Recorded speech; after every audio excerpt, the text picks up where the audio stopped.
Welcome to the NBA Coast to Coast podcast brought to you by TheLines.com. Coming to you from the West Coast, Josh Lander, joined by Nate Weitzer on the East Coast. And we are coming live on Friday here, as it's the Friday before Monday for Christmas on the 25th. We're going to be looking at all of the games that we've got here. 2 videos up for you for the day. We've got best bets in this one. We've also got play-up props up for you, as we do each and every day of this NBA season. So continue to follow along, like and subscribe to that page. You can also use thelines.com. Head over there and check out the odds finder tool that we have. Make sure you're getting the best odds available to you from all of these books that are offering bets this season. Nate, an early Merry Christmas to you on Friday here. Let's get into your first best bet of the day. Yeah, I mean, it's crazy looking at some of these these look-ahead lines, which have been up for a while here. But, I mean, I imagine once people turn their attention to the slate, like, things are going to get bet up pretty quickly. Right now, I'm looking at Boston -1.5 at the Lakers. And you give me the Celtics in a pick 'em at this time, I'm going to take it. I would only play it up to like 3.5 or 4.5. And at that point, if once people are probably going to bet this and move that up, I would actually take the under, which is 239 is the highest you can find it right now. You can probably get that at 240 or more. Celtics coming off a massive offensive game against the Sacramento Kings, but so we know the Lakers can defend, and especially down the stretch, I think you might be looking at a live under here on Christmas. That kind of look. I mean, the last few times the Lakers and Celtics have met, it has really gone down the wire. I mean, there was one meeting, right, where they both were under 100. It was like a 95-93 game. In the clutch, the Lakers defense is the best in the league in the clutch still. They still allow the fourth quarter points per game. And Celtics in clutch situations on the road slow it all the way down to 91 possessions, 91 pace here, and a 98 offensive rating. So that would be the main reason I like the under. Also kind of follows that I like the Celtics because I like Porzingis' ability to deal with AD. And the game log is a little weird. I mean, because AD dropped 55 on the Wizards when Porzingis was out there. And, you never know how much effort he was actually giving there. But, I mean, this season, the Zinger has a 107 defensive rating on the road. Very good. He is plus 56 on the road. So he is not one of the Celtics that kind of stops their efficiency. He actually scores more on the road and plays better defense. We saw how he just completely dominated that Kings game when he, after sitting out the front end of the back-to-back, and that's another thing here is that Celtics technically have a rest advantage in this road game. They play at the Clippers Saturday afternoon. Lakers have to play at OKC on Saturday night. So they have to fly back home. Celtics will just be there. Celtics are 9-1 straight up with a rest advantage this year, 12-4 on normal one-day rest. Lakers 2-7 as dogs. I think the Celtics win here despite LeBron's efforts. I mean, he's going to want to win on Christmas, but I mean, he also has an ankle injury as we record today on Friday. So we'll see how things develop here. But I like the Celtics on the opening line. I'm with it. Interesting that you went here in this game. I mean, we have to talk about this game on Christmas. LeBron overall, I mean, how many times has he played on Christmas now? Geez, like 20 times, like 50, yeah, almost 20 times that he's played on Christmas. I agree that he's going to, want to win. I agree that he's going to want it. You have a better read on when the Celtics decide that they're coming to play, to be honest.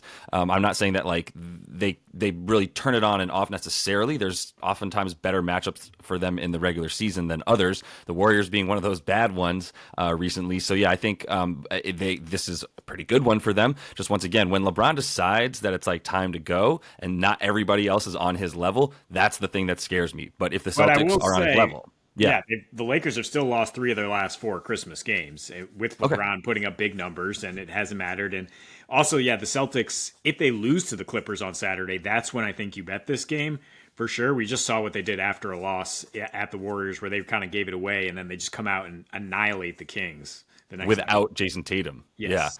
Yeah, the impressivest. Yes, I said impressivist win on the season for that team. That was an unbelievably shocking outcome, in my opinion. And I do think that's indicative of what's going to happen here. And we'll see if the Clippers bring it. It's this weird domino effect. Like the Clippers need to bring it, so the Celtics have a tough game, and then we get a better line on Monday. We'll see how it goes. But that's the fun of these sort of future bets that we're making 3 days in advance. So let me, and also by the way, as we're recording this, the injury report for the NBA on Saturday is just starting to tumble out, and I wonder how many guys who are playing on Monday won't be playing on Saturday for the sake of playing on national television like that. But let me go ahead and talk about the Warriors and the Nuggets, where I have a lot of stuff that I like because I feel like I have a pretty good grasp on this game, and I think we both agree that 4.5 points as we record on Friday is much too small of a spread for the Nuggets. So we'll take them minus 4.5. I do get nervous once I get too big of a spread, but once I see under 5 points for this team, I'm hitting it. Once I get above 6.5, 7.5, I mean, there's always a backdoor possibility with the threes that could be rained down from one Wardell Curry. But this is the Nuggets who might run away with this enough to where it doesn't matter what Steph does in the second half is kind of how I see this game. The Nuggies are 11-2 at home right now, and those 2 losses came right when they got everyone back, which was really interesting in terms of Jamal Murray and Aaron Gordon being healthy.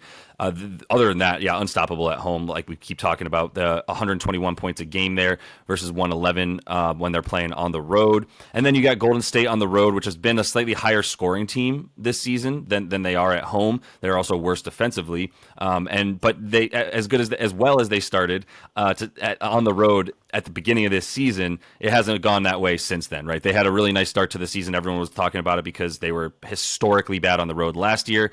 But now, they've really come down to earth, starting with a loss to the Nuggets on the 8th of November. And that was the last time when they played that game, they didn't have Draymond either. That was for an injury, not an indefinite suspension like he's currently in the midst of.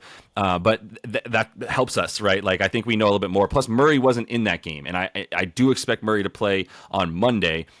There's no indication why he wouldn't. He's gotten random bits of rest here and there, but this is a big game. I would imagine they want to play against a conference rival like this. So with Murray in there, everything changes as well. But I do want to say real quick, the road stuff for the Warriors has been crazy, and I do think there's some Draymond not being in relevance to it. But yeah, they've lost. They're 1-6 on the road straight up, and 2-4 against the spread since since they lost to the Nuggets on November 8th. And it's against good teams that they're losing to. They lost to the Clippers twice, the Suns twice, OKC, and Sacramento. And they actually had Sacramento and OKC kind of in the bag before they lost it at the very end, both of those games. So I don't trust them at the end of games either, but I don't think that we'll see much of a clutch situation, to be honest. We're starting to see the role players for the Warriors who are getting all these minutes not do as well on the road, and that's really what it comes down to. There's no secondary superstar on this team. I don't know if anyone was still considering Klay Thompson that, but I'm not relying on him to be the thing that helps this, if I'm the Warriors, that helps me get over the hump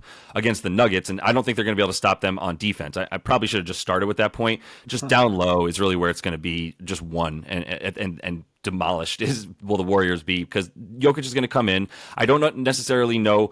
His points will be pretty high. I don't know that I would necessarily automatically go for it. I think he'll be able to do whatever he wants down there, including pass from the post as well. But they are, going to be scoring down low, fifth in paint points at home. The Dubs, they are 18th on the season in terms of limiting paint points, but that's also dropped slightly without Draymond. There's just matchup problems all over the floor for them. Aaron Gordon is going to eat down low. Michael Porter Jr. will probably have a bunch of rebounds on both sides of the floor because the defensive rebounding for the Dubs is awful. The offensive rebounding is what they rely on, and the Nuggets are just going to stifle that. They're one of the top defensive rebounding teams in the league. So I know I went on a rant with like a lot of stuff. The last stuff I said was the most important. Yeah, I mean, the most important thing is that there's no Draymond Green, and Nikola Jokic is going to just dictate everything. I mean, it is cool to see that. I mean, Draymond has only appeared in, I think, one of the last 6 meetings in the regular season. So we have plenty of sample size of Jokic playing Golden State without Draymond. And we're looking at 35 points or 16 assists or 32 and 13 assists. Like, he's absolutely dominating. I think the Nuggets are probably putting up 120 at the very least, which, you said you maybe buried the lead, because that might be the most confident bet, regardless of where the spread lies, is like Nuggets over 118 or something. So I'm glad you brought that up, because I didn't want to call it out while you were talking about your first bet, but now that you're transitioning to your second bet, this is my favorite bet of all of our bets. So go ahead and get into it. What I got here, I mean, that's because the opening line for Dallas Phoenix is only 226. Right. Basically, I guess they're assuming either Luka or Kyrie is not going to play. But I would guarantee basically that at least one of them is back, if not both. Kyrie has recently shed the walking boot. He's dealing with a bruised heel, not exactly a turned ankle that you would, wait extra time. Him and Derek Lively have both shed the walking boot. Is the latest here. Dallas, yeah, they might sit out one more on Saturday just to be ready for this game. Big game, rivalry game, of course. And the last time these teams got together, like the stars showed out for sure. 130 to 126 Phoenix win. KD and Book both 36 plus points. Kyrie and Luka both 30 plus points. That's despite Luka shooting like shit, 8 for 23 from the floor. But he did get 17 of 19 at the line. That's despite this being played at a 96 pace. This season, Dallas is playing at 100 pace on the road, Phoenix 97 at home. Both teams, poor defensive rating. Recently, Phoenix, their last 10 at home, a 119 rating. But they're still scoring, even though they're only shooting 36% from three, but they're getting 117. They're getting 30 free throw attempts. And then, their 3-point defense has been a bit of a disaster. In the last 6, they've allowed at least 14 threes. 6 straight. In their last 3, they've allowed 44% from 3. So that's always what we talk about with the Mavs, right? Are their threes falling? There's a lot of variance. Apparently, they can still put up 130 even when their threes are not really falling against a team like Phoenix that doesn't have a ton of defense down low. Luka now has 33 plus in 3 straight meetings with Phoenix. The Mavs have been high scoring on Christmas for what it's worth. Last time out, Luka led them to 124 against the Lakers team that really wants to play slow, really wants to defend, and they were still high scoring. And the Suns, last year on Christmas, I think shorthanded Suns, right? 128, 125 with Denver. Now they have Book and KD playing at a high level, and their offense should be flowing. Yeah, I think so. We do need Luka to play. Luka plays, and this bet feels just wonderful. I guess, yeah, there's the possibility that he doesn't play. It seems just as likely that he will. So, yeah, if he doesn't play, Phoenix probably scores $125, and we need them to score like 102 points, which I still think they're capable of. But we'll see how that one goes with the injury report, obviously, and this number is somewhat dependent on that. So just keep an eye on that stuff. But if Luka doesn't play and Kyrie does, though, they play faster, don't they? They play faster, sure. Less defense, more threes. Kyrie just kicking it out. So I'm not that worried about it as long as one of those guys play. For sure. Yep. No, I'm with it.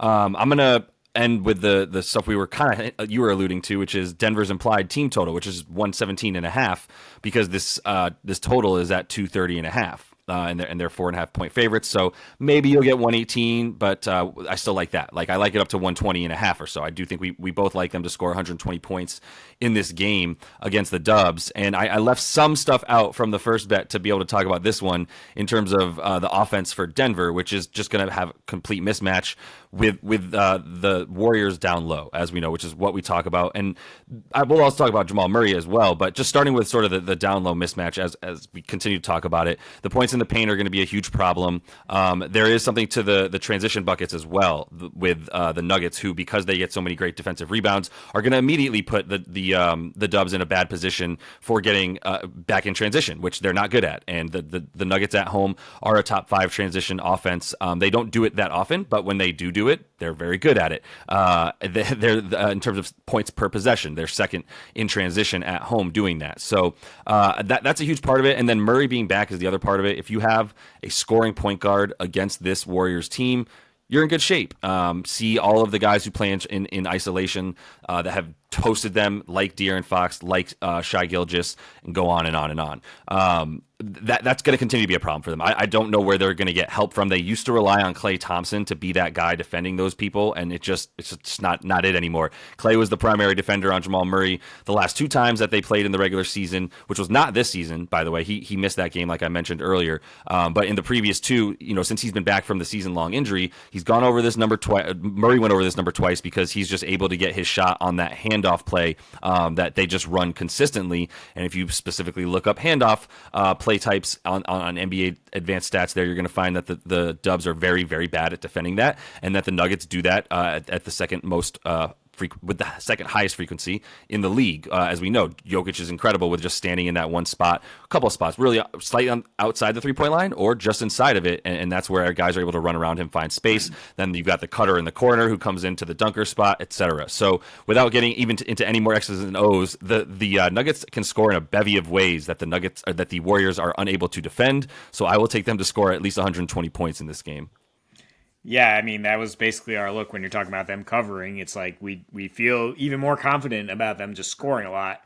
And, maybe Steph comes along for the ride, basically drags the Warriors along for the ride. But, without him going off, we don't trust Golden State in this spot on the road. Exactly. And we trust Denver to just be a well-oiled machine, especially at home. Especially Aaron Gordon, too. I don't know who's – I mean, he might just take Kuminga to the woodshed. He's just got so much weight on him. But that is all the time we have for you in our Christmas edition of Best Bets here. Make sure to follow along, like, and subscribe so you can check out the play-up props we have. Obviously, disclaimer, to go ahead and make sure that you're getting the most up-to-date lines. That's also what that odds finder tool on thelines.com is, so you can get the best bets available to you and not just take our word at it as we're recording early, but it's still worth hitting it right now. So as soon as you see it, we like these numbers where they're at. And so good luck with all that stuff, and until we see you next, happy betting.